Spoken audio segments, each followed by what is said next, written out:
किसी ने बड़ी कमाल की बात कही है। ज़िंदगी में अच्छे लोगों की तलाश मत करो, खुद अच्छे बन जाओ, आपसे मिलके शायद किसी की तलाश पूरी हो। हाय गाइस, मैं हूँ लता मेहता और आज मैं आपके सामने लेके आई हूँ एक मोटिवेशनल स्टोरी। रात का समय था, चारों ओर घोर अंधेरा छाया हुआ था।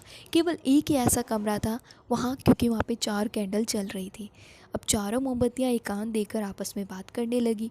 पहली कैंडल बोली कि मैं शांति हूँ, जब मैं इस दुनिया को देखती हूँ तो बहुत दुखी होती हूँ। चारों ओर आपाधापी, लूट खसोट और हिंसा का बोलबाला है। ऐसे में यहाँ रहना बहुत मुश्किल है। मैं और अब यहाँ नहीं रह सकती। इतना कहकर मोमबत्ती बुझ गई।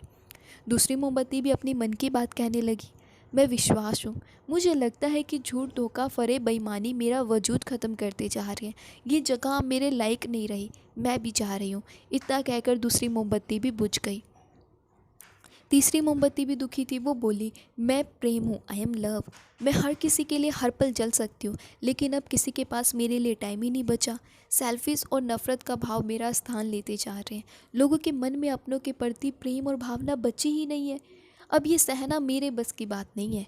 मेरे लिए जाना ही ठीक होगा, कहकर तीसरी मोमबत्ती भी बुझ गई। तीसरी बत्ती बुझी ही थी कि कमरे में एक बच्चे ने एंट्री लिया। मोमबत्ती को बुझा हुआ देखकर वो बहुत सैड हुआ।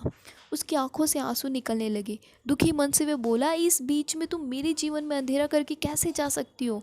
तुम्हें तो अंत तक पूरा जलना था, लेकिन तुमने मेरा साथ छोड़ दिया। अब मैं क्या करूँगा? बच्चे की बात सुनकर चौथी मोमबत्ती बोली, घबराओ नहीं बच्चे, मैं आशा हूँ और मैं तुम्हारे साथ हूँ। जब तक मैं जल रही हूँ तुम मेरी लो से दूसरी मोमबत्तियों को जला सकते हो। चौथी मोमबत्ती की बात सुन के बच्चे का मन जो था वो हौसला से भर गया। उसने आशा के साथ शांति, विश्वास और प्रेम को पुनः प्रकाशित कर लिया। तो गाइस, लाइफ में जो सारा समय होता है वो एक जैसा कभी नहीं रहता। कभी उजाला रहता है तो कभी अंधेरा। जब जीवन में अंधकार आता है तो मन अशांत हो जाता है, विश्वास डगमगाने लगता है और दुनिया जो है पराई लगने लगती है। तब हमें एक आशा का दीपक जलाना चाहिए। जब तक आशा का दीपक जलता रहेगा, जीवन में कभी अंधेरा हो ही नहीं सकता। आशा के बल पे जीवन में सब कुछ पाया जा सकता है, इसीलिए आशा का साथ कभी नहीं छोड़ना चाहिए। तो गाइस, आपको स्टोरी कैसी लगी? इसे लाइक एंड शेयर करना ना भूलें और कमेंट में बताएं कि आपको स्टोरी कैसी लगी। Thank you.